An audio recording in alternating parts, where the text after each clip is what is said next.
हमारे YouTube channel स्माइला tutorial में आपका स्वागत है। मैं ब्रिजराज कंप्यूटर फैकल्टी।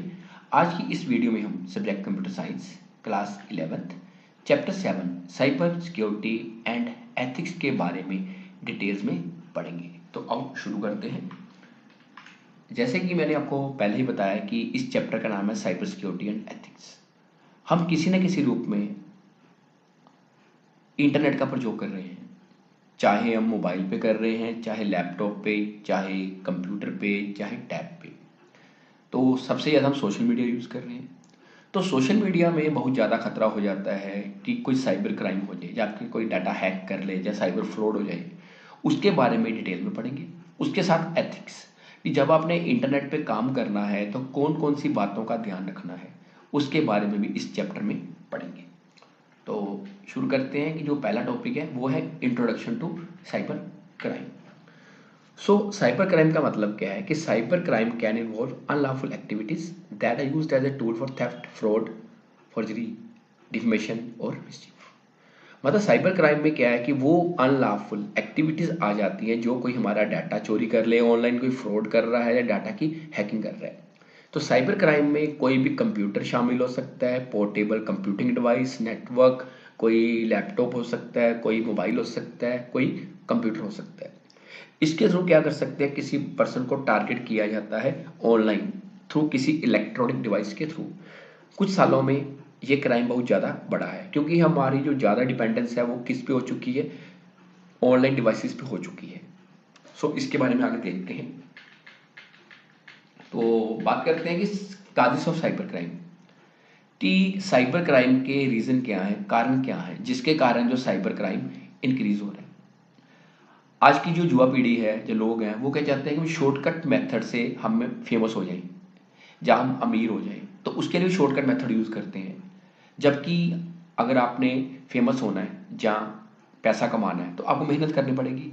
वो शॉर्टकट के चक्कर में इस गलत काम में पड़ जाते हैं जिससे वो लोगों का नुकसान भी कर रहे हैं। कोई बैंक्स हो गए, कंपनीज होगी, या कोई फाइनेंशियल फर्म्स हैं, कोई गवर्नमेंट ऑफिस है, ये उनको टारगेट करते हैं। सो इसके लिए क्या है कि जानकारी में बचाव है कि जब आपने ऑनलाइन रहना है तो ध्यान रखना है कि कौन सी साइट्स पे क्लिक करना है, कौन सी साइट्स ओपन करनी है, जो कौन सी साइट ओपन नहीं कर रही है। अदरवाइज आप भी साइबर क्राइम का शिकार हो जाओगे। आगे है जी टाइप्स ऑफ साइबर क्राइम्स कि साइबर क्राइम्स की टाइप्स कौन कौन सी हैं। सबसे पहले है साइबर क्राइम अगेंस्ट पर्सन्स। अगर कोई साइबर क्रिमिनल किसी पर्सन के अगेंस्ट कोई क्राइम करता है, ऑनलाइन क्राइम करता है, तो उसको बोलते हैं क्राइम अगेंस्ट पर्सन। जैसे किसी पर्सन की पर्सनल इंफॉर्मेशन चोरी करना ऑनलाइन, किसी को हरास करना, किसी को ईमेल भेज के जहाँ किसी की ईमेल हैक कर लेना, पायरेसी को प्रमोट करना, किसी के बारे में गलत इन्फॉर्मेशन स्प्रेड करना, तो ये इसमें आ जाता है।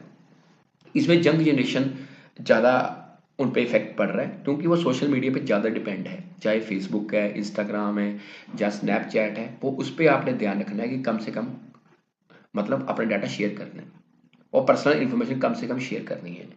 दूसरा है crime against government. This category of crimes is related to crimes against government.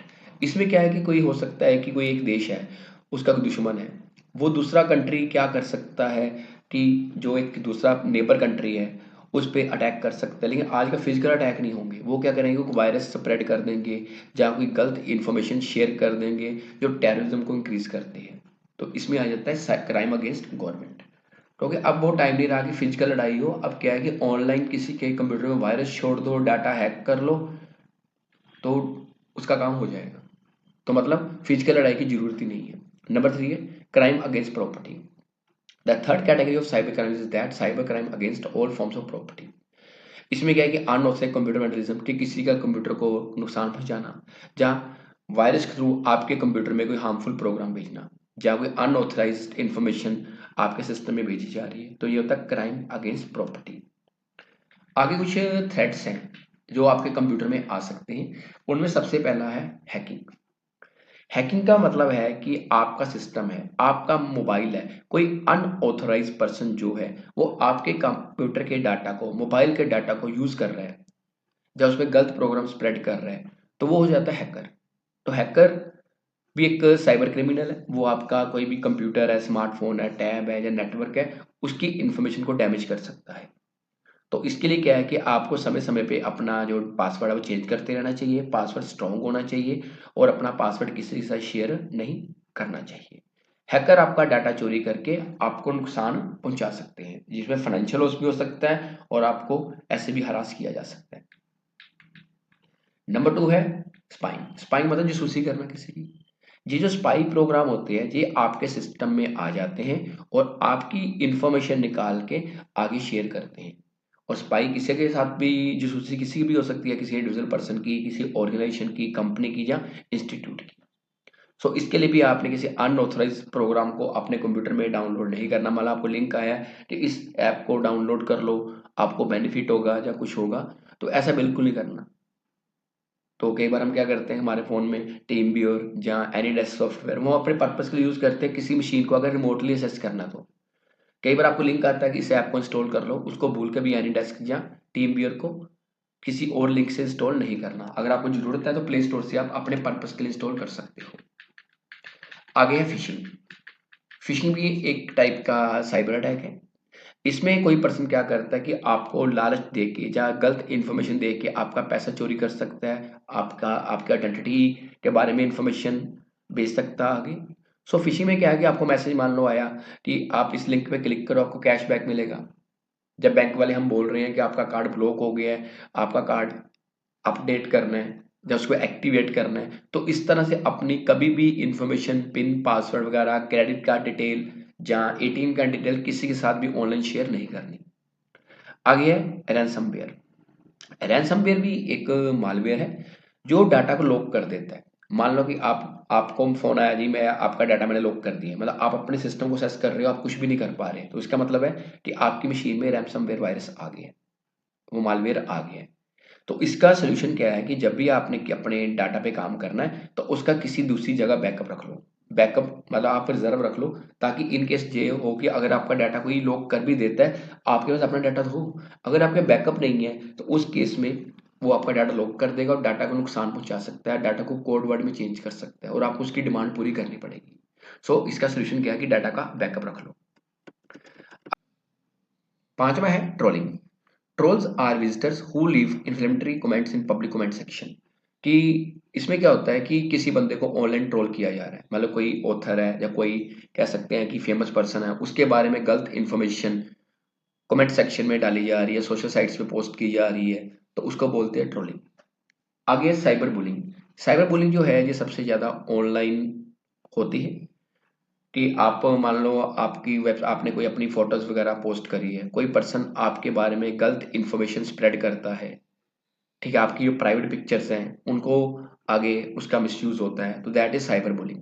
सो आपने भी ध्यान रखना है कि कभी भी अपनी जो प्राइवेट फोटोज वगैरह उनको ज़्यादा शेयर नहीं करना। अगर आपके कभी साइबर बुलिंग ऐसा कभी होता है तो इसके बारे में अपने घर में किसी को बड़े को बताओ या साइबर सेल में कंप्लेंट करो। तो कहते हैं cyber bullies want humiliate and hurt their victims. Cyber bullies don't not want attention for themself but negative attention on their victim. All they want to cause distress for their victim. कि जो cyber bullying होती है इसमें main चीज ये है कि वो दूसरे पर्सन को हरास करते हैं, जबकि ट्रोलिंग में किसी के बारे में नेगेटिव कमेंट किए जाते हैं। आगे है साइबर स्टॉकिंग।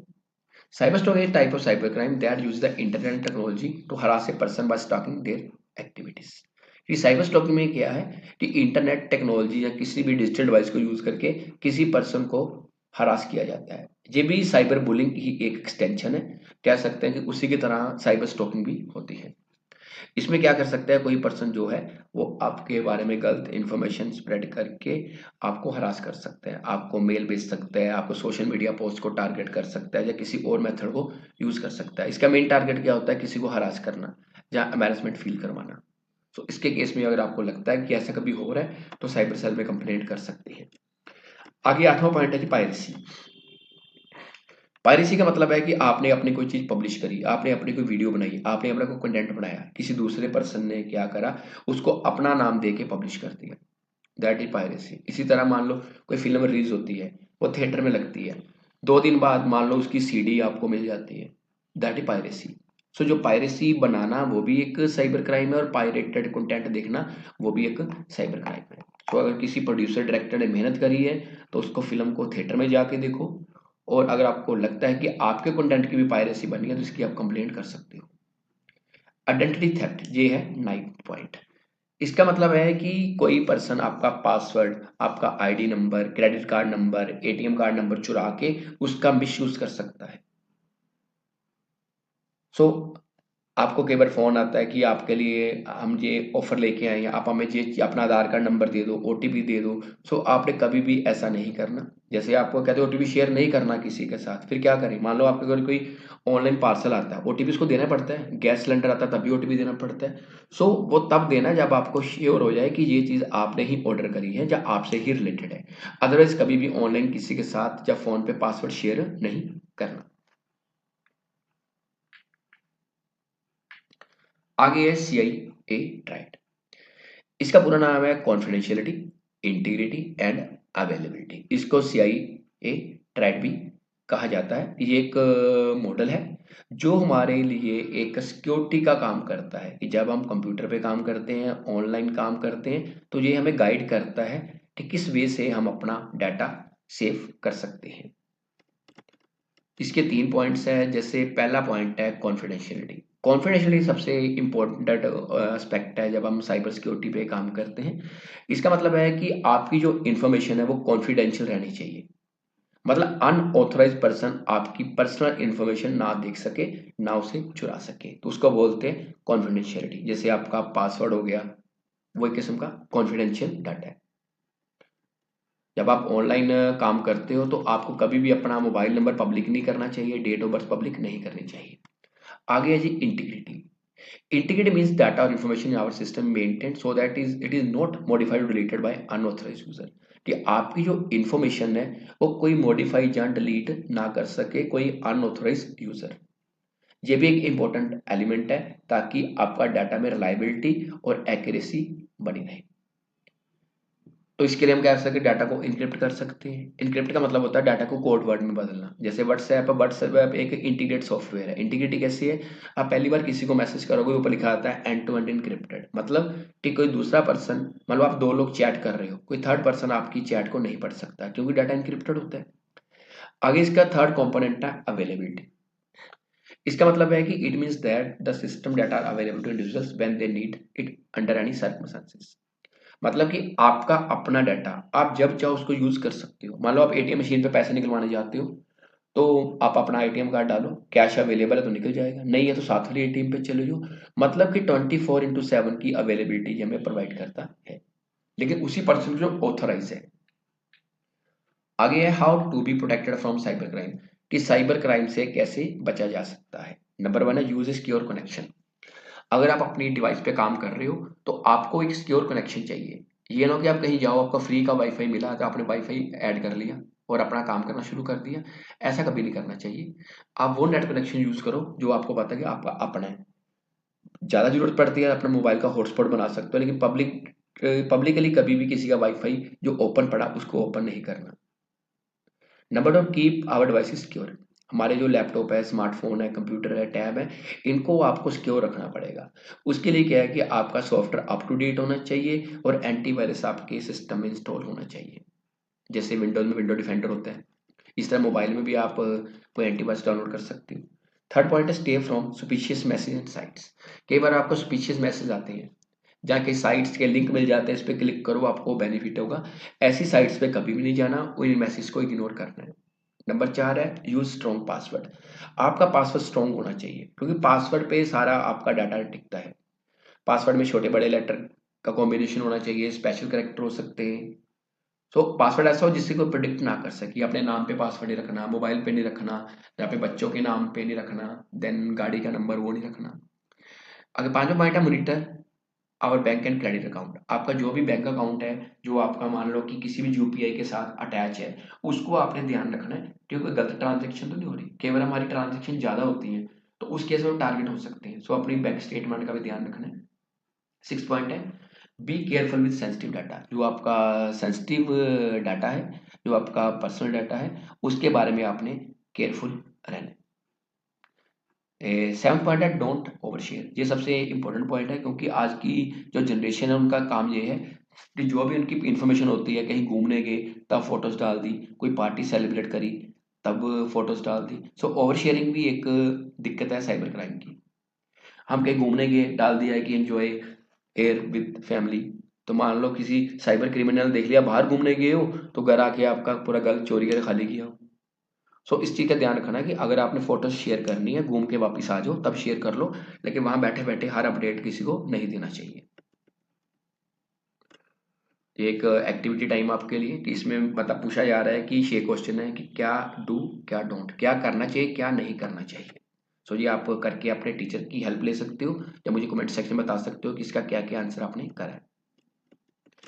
आगे safely assessing websites. While browsing various websites, user faces different threats including virus, malware, spyware, etc.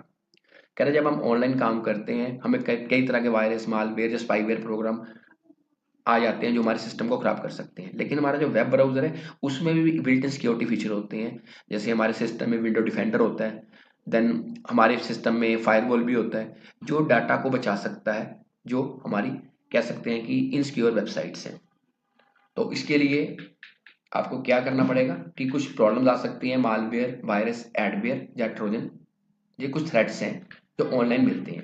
Adware, adware का मतलब क्या है कि it is a type of potentially unwanted software that display popup advertisement on your computer और mobile device.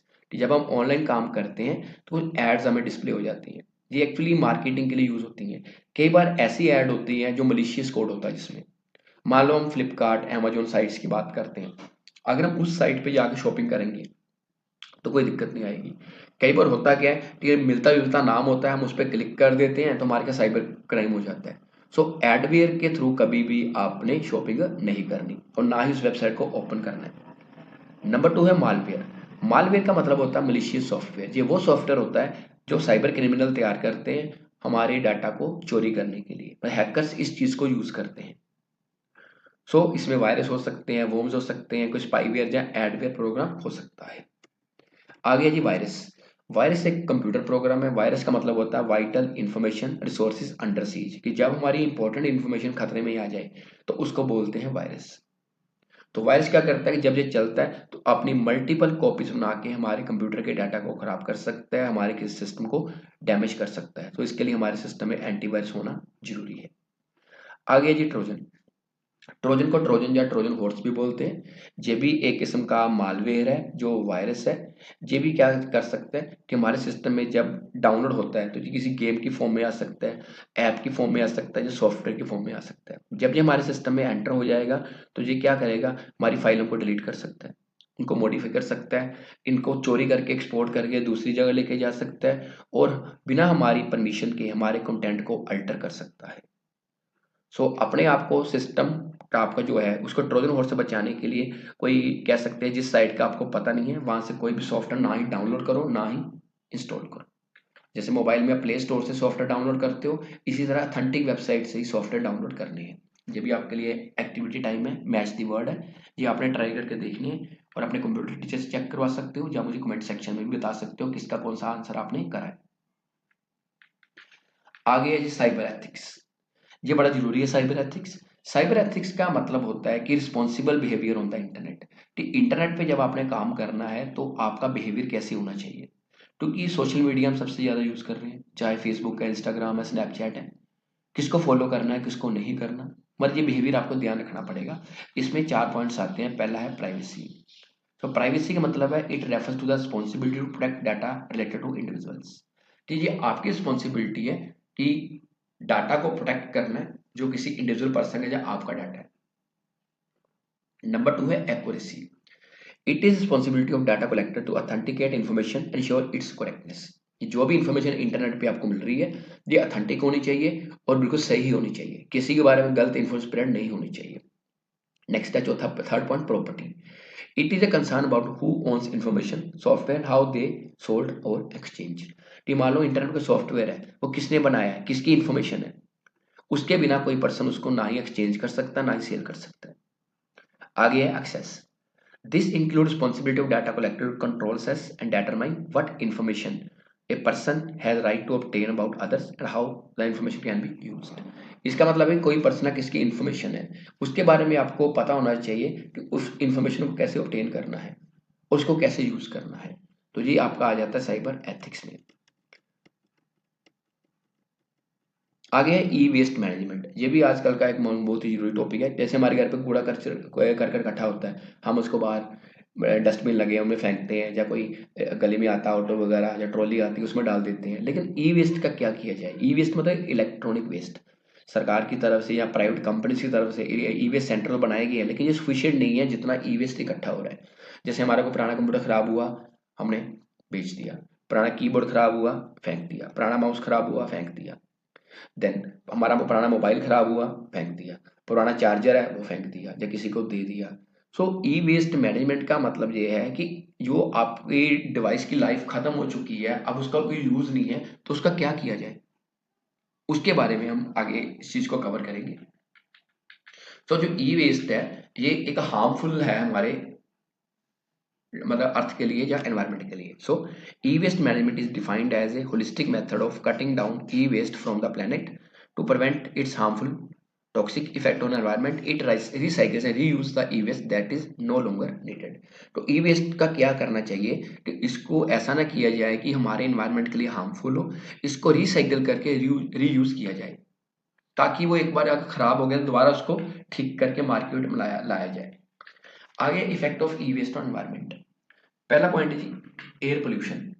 मान लो ई waste है, इसको आप निकाल के आग लगा देते हो, जला देते हो, तो इसमें हार्मफुल गैसेस निकलेंगी जो हमारे एनवायरनमेंट के लिए खतरनाक होगी, जिससे हवा प्रदूषित होगी। आगे सॉइल पोल्यूशन। दूसरा काम हम क्या करते हैं कि जो ई वेस्ट है इसको ओपनली किसी लैंड में फेंक देते हैं, जहां हम खड्डा डाल के उसमें डाल देते हैं। उससे क्या होगा, हमारी जो मिट्टी है वो खराब होगी, उसकी जो प्रोडक्टिविटी है कम होगी, और नीचे जो पानी का लेवल है, वाटर लेवल है, पानी भी दूषित होगा। थर्ड है वाटर पोल्यूशन। वाटर पोल्यूशन की कई बार हम क्या करते हैं, जो ई वेस्ट है उसको पानी में फेंक देते हैं, चाहे वो कोई पौंड है, चाहे कोई नदी है, चाहे कोई कैसा समुंदर है, जहाँ कोई झील है। तो इसके कारण क्या होगा कि जो पानी में जीव रहते हैं, चाहे एनिमल है, प्लांट्स है, जब बाद में पानी पीने के लिए ह्यूमन बीइंग यूज करता है तो वो भी उसके लिए हानिकारक होगा। चौथा पॉइंट है बैड इफेक्ट ऑन ह्यूमन। कि जो ई वेस्ट है इसमें टॉक्सिक मटेरियल होते हैं, जैसे मरकरी, लिथियम, लेड, बेरियम वगैरह, ये ह्यूमन हेल्थ के लिए हार्मफुल है। सो इस तरह से जो ई वेस्ट है हमारे पे भी इफेक्ट कर रहा है, जैसे हाइपरटेंशन बढ़ रही है, या स्किन की प्रॉब्लम्स आ रही है, या सांस की प्रॉब्लम बढ़ रही है। आगे methods to manage e waste. E waste को मैनेज कैसे किया जा सकता है? नंबर वन है जी लैंडफिल्स। लैंडफिल का मतलब क्या है कि अगर आपने ई वेस्ट को डिस्पोज करना है, उसके लिए बड़े बड़े खड्डे बनाए जाते हैं जेसीबी के थ्रू। उसके बाद उसके अंदर ई वेस्ट डाल दिया जाता है, बाद में उसको मान लो कवर कर दिया जाता है। इससे क्या होगा, जो हमारी धरती है उसकी उपजाऊ शक्ति कम होगी, और नीचे जो पानी का लेवल है वो भी खराब होगा, पानी दूषित होगा। सो ये सही मेथड नहीं है। दूसरा है इंक्रीनेशन। इंक्रीनेशन में का मतलब ये है कि आपका जो ई वेस्ट है उसको हाई टेम्परेचर पे जलाना है, जो इंसिनेटर मशीन होती है। अब इंसिनेटर मशीन में क्या है कि इसमें से तो निकाल के हमने प्रोडक्ट अलग कर दिया, जो चीज़ हमें चाहिए, चाहे लेड चाहिए, कॉपर चाहिए, कुछ चाहिए। बाद में इसका जो तेजाब है, जब इसको हम फेंकेंगे, जो हार्मफुल गैसेज रिलीज करेगा वो हमारे एनवायरनमेंट के लिए सही नहीं होगा। सो जो इंसिनेटर ही है ये भी एक कह सकते हैं कि नुकसानदायक है। थर्ड पॉइंट है एसिड बाथ। जो एसिड बाथ है इसमें क्या किया जाता है कि जो ई वेस्ट है इसको तेजाब में डाल के जो हमारा मटेरियल है, जो हमें रिक्वायर्ड है, वो अलग किया जाता है। इसका भी नुकसान है कि जब इस तेजाब को बाहर फेंका जाएगा तो ये भी एक किस्म की दिक्कत करेगा, और जो हमारे एनवायरनमेंट के लिए सही नहीं होगा। आगे है मैकेनिकल रिसाइकलिंग। ये सबसे सही मेथड है, जो एनवायरनमेंट फ्रेंडली भी है। इसमें क्या करते हैं कि जो पुराना ई वेस्ट है इसको किसी एक जगह, जो ई वेस्ट सेंटर है वहां पे इकट्ठा किया जाता है, उसको रिसाइकल करके दोबारा मार्केट में लाया जाता है सस्ते रेट पे, ताकि वो हमारे एनवायरनमेंट को फैक्टर ना करे। तो इसमें हमने चार चीजें पढ़ी हैं। लैंडफिल में बड़े बड़े खड्डे बनाए जाते हैं, उसमें हाँ ये भी सही नहीं है। और जो इंसिनेटर मशीन है इसमें क्या हाई टेम्परेचर में इसको जलाया जाता है, ये भी सही मेथड नहीं है। और एसिड बाथ में भी नुकसान है। और सही कौन सा है? Mechanical recycling. अब एक क्वेश्चन आपके लिए कि which of the following method e waste management is most efficient and environment friendly. तो आपने चारों में से बताना है कौन सा आंसर सही है, क्योंकि ये टॉपिक आपको पढ़ा दिया है। आगे है जी साइबर लॉ। जब इंटरनेट डेवलप किया गया था तो उस टाइम हमारी जो भारत सरकार है, जब इंटरनेट इंडिया में आ गया था, उनको पता था कि आने वाले समय में इसके बेस पे कोई ना कोई क्रिमिनल एक्टिविटी होने के चांस बनेंगे, क्योंकि डिजिटल डिवाइसेस पे जैसे जैसे हमारी डिपेंडेंस बढ़ती जा रही है तो उसके लिए अलग अलग तरह के लॉ बने हैं। सो भारत सरकार की तरफ से एक एक्ट बनाया गया था जिसका नाम दिया गया था IT एक्ट 2000। ये 17 अक्टूबर 2000 को बना था। ये अगर हम कोई भी इलेक्ट्रॉनिक डिवाइस यूज करते हैं, कोई ऑनलाइन मेथड यूज करते हैं, कोई भी डिजिटल डिवाइस यूज करते हैं, उसके अंदर ये लॉ कवर होता है कि अगर कोई आपके साथ साइबर क्राइम होता है या कोई भी आप साइबर के रिलेटेड इंफॉर्मेशन लेना चाहते हो, वो इसके लॉ के अंदर है। ये क्वेश्चन आपके लिए कि IT एक्ट इंडिया में कब आया था, जब भी आपको बताया, ये आपने फिलअप करके कमेंट सेक्शन में बता सकते हैं। आगे है शेड्यूल्स ऑफ IT एक्ट। इसके दो शेड्यूल्स हैं। फर्स्ट शेड्यूल ये क्या है, it deals with documents to which the act shall not apply, किसके ऊपर एक्ट अप्लाई नहीं होगा। और सेकंड शेड्यूल है it deals with electronic signature और इलेक्ट्रॉनिक अथेंटिकेशन मेथड, कि कौन से अथेंटिकेशन मेथड जो है जो इलेक्ट्रॉनिक सिग्नेचर है जिसको ये डील करेगा। उसके बाद आगे है sections and punishments in IT act 2000, कि अगर आपके साथ साइबर क्राइम हो जाता है तो उसके कौन कौन से सेक्शंस हैं और उसकी क्या क्या पनिशमेंट है। पहला है section 43। This section of IT act 2000 is related to the concern about data misleading और स्टीलिंग, कि ये डाटा मिसलीडिंग और अगर कोई आपका डाटा चोरी करता है उसके बारे में है, उस पर क्या फाइन लगाया जाना है, उसको सजा होगी, उसके बारे में है। नंबर 2 है सेक्शन 66। ये बेसिकली रिलेटेड है हैकिंग, मलिशियस एक्टिविटी या फ्रॉड से रिलेटेड। अगर आपके साथ कोई हैकिंग करता है, मलिशियस एक्टिविटी करता है या कोई फाइनेंशियल फ्रॉड करता है तो उसकी 3 साल की सजा है और उसको 5 लाख रुपए का जुर्माना होगा, या दोनों चीजें हो सकती हैं। आ गया सेक्शन 67। इसका मतलब है कि किसी के बारे में गलत इंफॉर्मेशन पब्लिश करना या प्राइवेट कंटेंट या गलत इंफॉर्मेशन पब्लिकली आप किसी की शेयर करते हैं ऑनलाइन, तो उसके लिए 5 साल की सजा हो सकती है और 10 लाख रुपए जुर्माना, जो दोनों हो सकते हैं। सो जब आपने ऑनलाइन काम करना है तो अवेयर रहना है कि किसी के बारे में गलत इन्फॉर्मेशन स्प्रेड नहीं करनी। कुछ लोग क्या करते हैं कि फेक आईडी बना लेते हैं, इंस्टाग्राम पे, फेसबुक पे, ये भी एक साइबर क्राइम है। अब किसी के नाम की फेक आईडी बना नहीं सकते। आगे जी पॉइंट्स टू रिमेंबर, जो हम पूरा चैप्टर पढ़ के आए हैं उसके बारे में कुछ पॉइंट्स हैं जिसमें इनको ब्रीफ किया गया है कि पूरे चैप्टर में क्या क्या चीजें आपने कवर करी हैं। इनको आप ध्यान से पढ़ सकते हैं, अपने कंप्यूटर अध्यापक की मदद ले सकते हैं और कमेंट सेक्शन में भी आप पूछ सकते हैं कि इसका क्या मीनिंग है। इसके बाद अगर आप इन पॉइंट्स को पढ़ लोगे तो आपको पूरा चैप्टर ब्रीफली पता लग जाएगा। आगे ये बैक एक्सरसाइज है जिसमें आपको MCQ ऑब्जेक्टिव टाइप क्वेश्चन मिलेंगे। ऑब्जेक्टिव टाइप क्वेश्चंस के बाद फिलअप्स हैं इस चैप्टर के, उसके बाद ट्रू फॉल्स हैं। इसकी वीडियो मैंने अपलोड कर दी हुई है। आप जैसे इस क्लास 11th क्लास की प्लेलिस्ट खोलोगे वहां पे ये आपको पूरा चैप्टर मिल जाएगा। उसके बाद है इस चैप्टर के शॉर्ट आंसर क्वेश्चन जो 8 क्वेश्चन है और लॉन्ग आंसर क्वेश्चन ये आपको 4 क्वेश्चन है। ये भी आपको प्ले लिस्ट में इसकी वीडियो मिल जाएगी। बहुत ही ईजी लैंग्वेज में ये वीडियोस अपलोड करी हैं। और अगर अभी भी आपकी कोई क्वेरी रह जाती है तो आप कमेंट सेक्शन में पूछ सकते हैं। और अगर आप हमारे चैनल पर नए यूजर हो तो चैनल को सब्सक्राइब करना मत भूलें और वीडियो ज़्यादा से ज़्यादा शेयर करें। धन्यवाद।